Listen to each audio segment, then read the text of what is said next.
parlare in sardo, vestire l'abito sardo, ascoltare musica sarda via da gadget.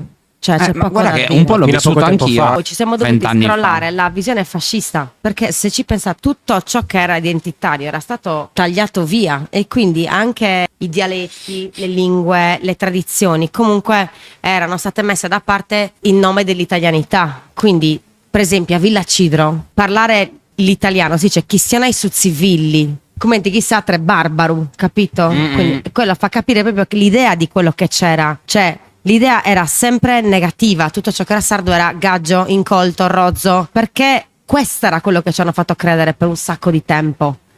E toglierti di dosso questa cosa non è semplice. Non si poteva cantare a tenore, non si poteva giocare No. a murra.